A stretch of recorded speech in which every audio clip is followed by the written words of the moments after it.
Hello ladies and gentlemen, my name is Greg Michalowski from ForexLive.com. About a week ago, I took a couple of days off at the end of the week. Why? Because I had three childhood friends, visit me here in Arizona. And the purpose of the trip was to relive old times and to get caught up to the present.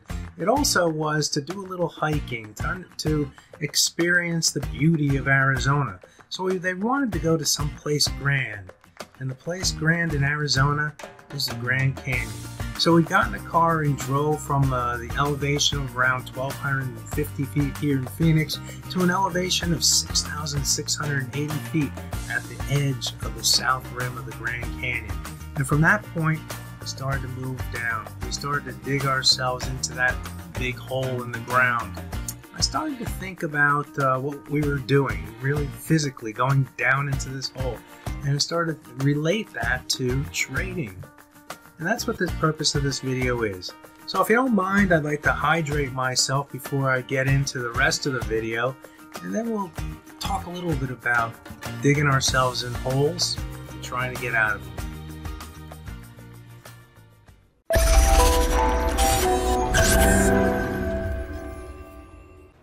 I don't think there's a more helpless feeling than the feeling of digging yourself in a hole and not being able to get out.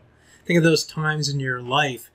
Perhaps it was a financial situation or a relationship, or perhaps in your schooling days where you knew you were digging yourself in a hole, but you just couldn't get yourself out, and you kept on getting deeper and deeper and deeper. What a helpless feeling. How about in your trading? Have you ever had a position that you held against a trend that you knew was against the bias, but you kept with it anyway, and you lost money, and you lost money, and maybe you added to the position and lost even more money? What a helpless situation. You dug yourself in a hole, and you couldn't get yourself out. The good news, ladies and gentlemen, is that we can avoid those situations. We can avoid those situations in our trading and in our life when we dig ourselves into this deep hole and we can't get ourselves out. Last week when I went hiking with my buddies, I applied rules that you could use in your trading that we used in our hiking to allow us to not dig ourselves in a hole. The first rule was be prepared. Hiking the Grand Canyon is a serious thing. It's a difficult thing, just like trading is. But you have to be prepared. If you're not prepared, you're going to dig yourself in a deep hole, and it's going to be difficult. You may not even get out, or get out with a lot of pain and suffering. And so when we prepared, we understood that we needed to be prepared for not only altitude at 6,600 feet, but also change in elevation. Each mile and a half is equal to about 1,000 feet. We went about 3 miles. That's about 2,000 feet change in elevation. 2,000 feet is about 200 floors of climbing upstairs in a building.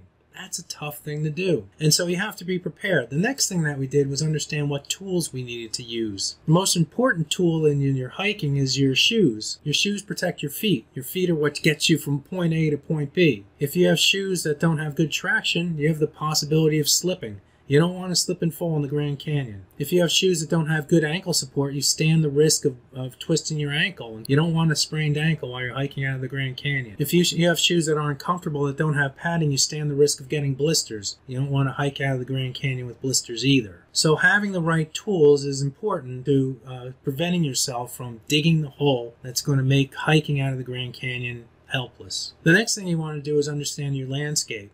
And we understood the landscape, understanding that in a normal hiking situation, you're hiking higher. You're hiking from a ground level and you're hiking up. When the pain is at the front, you have the ability to stop the pain and understand the risk when you can't go any further and you turn around. When you're hiking the Grand Canyon, there's no pain on the way to the downside, and that's where you start. And you keep on going and you keep on going and you feel no pain. But you have to understand your risks. You have to understand your risks, you have to define it, you have to limit it, and you have to accept it. Because when you get to the bottom and you turn around and you start that Stairmaster to the upside, you're going to dig yourself in a hole if you go too far. So we set our limit of about 3 miles, understanding that that was our level of risk, that where we can define our risk, limit our risk, and accept our risk, and we didn't dig ourselves in a hole. We were able to get out of that hole. We understood the landscape. Now let's look at our trading. You can apply those same 3 rules to your trading. The first thing is you need to be prepared. As I said, trading is not very easy. It's difficult. If you're not prepared, if you don't understand the fundamentals, if you don't understand the technicals, if you don't understand support and resistance levels, probably not going to do very well. The next thing you need to do is understand the tools that you need to use. We spend a lot of time on Forex Live doing videos of writing about the different technical tools. Mike talks about his order tools. We do a lot of educating that will allow you to understand what tools are good and what tools are not so good. And you need to understand how those tools can be used to define your risk, limit your risk, and also define the bullish and bearish bias in the market. The third thing you need to do is understand the landscape of your trading. And when I talk about the landscape of trading, I'm talking about the risks. There are risks in your trading, and if you understand risks, you can avoid falling into that big, deep hole that's going to allow you to blow up your account. You want to stay out of digging yourself in a hole. And so risks include event risks, they include liquidity risks, they include market risk. What events are coming up? What is the liquidity situation in the market? What is the market risk, and how can you hedge that? How can you protect yourself from digging yourself in a hole? Those things you need to understand as well. In addition to that, you need to know those levels where you can define your risk, limit your risk, and accept your risk. And if you do that, it's impossible to get yourself into that big, deep hole where you can't recover, where you can't get out of it, where you feel helpless. So ladies and gentlemen, whether hiking the Grand Canyon or trading the Forex market, if you're prepared, if you understand the tools that you need to use, if you understand the landscape, you're going to do okay. You're not going to dig yourself in your hole. You're not going to feel that helpless feeling. If you like this video, give it a thumbs up. If you didn't like it, give it a thumbs down.